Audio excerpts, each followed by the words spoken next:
Hello America, this is Call of Duty Goddess. Today is March 27th, 2016. I'm over at Veratus 13 Fox's channel here, and I just watched a video of his, and this is a freaking great catch. Man, thank you Veritas, and if you haven't already subscribed to him, I suggest you do, because he catches some really good things.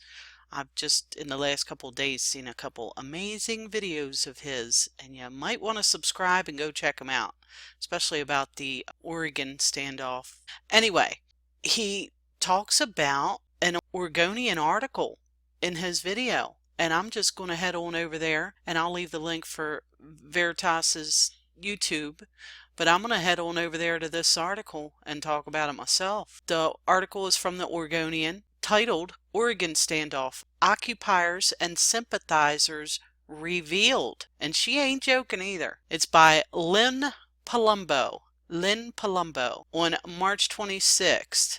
And she goes on here to talk about, the protest and all that stuff and how many participants and all that.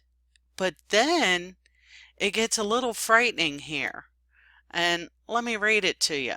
The Oregonian has identified through news reports, photographs, social media posts, and YouTube videos at least 108 adults and 20 children who spent any amount of time at the refuge during the 41-day occupation. We supplemented this information with public record searches, including court documents and property records. Really? Why would they do that? That's frightening. I'd be pissed if I lived in Oregon, but that's just me.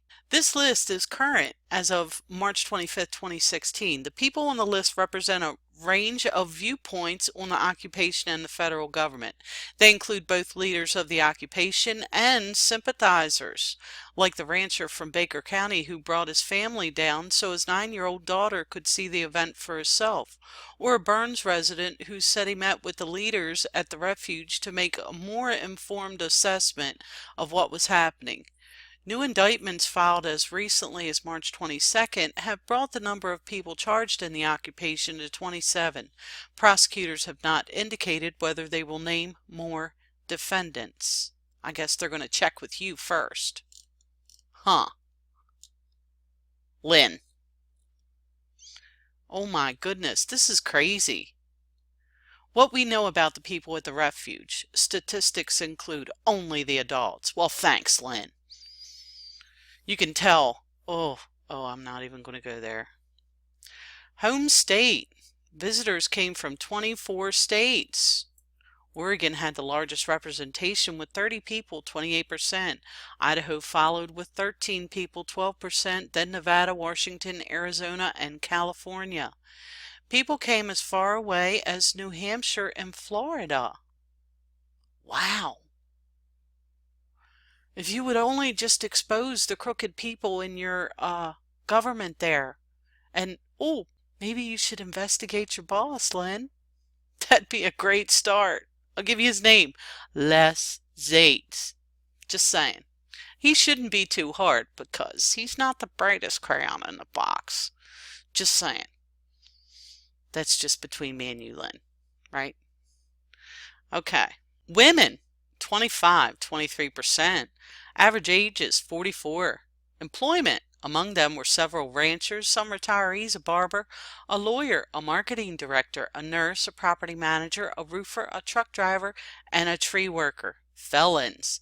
At least 7 have felony convictions from murder to taking a vehicle without permission.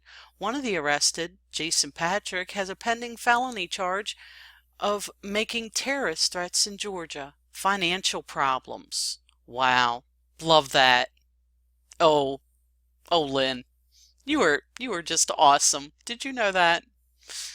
Military. At least 16 identified themselves as having served in the U.S. military. Wow. Oh, Lynn. You're a good little pupil, aren't you? Chipped right off the old boss's block. So there you go. I'll leave a link for this article. I'll also leave a link for the email address of the Oregonian. If what I've told you about Les Zates hasn't made you write and call and email the Oregonian? Maybe this will. This is Call of Duty Goddess signing off, and as always, I've got your 6.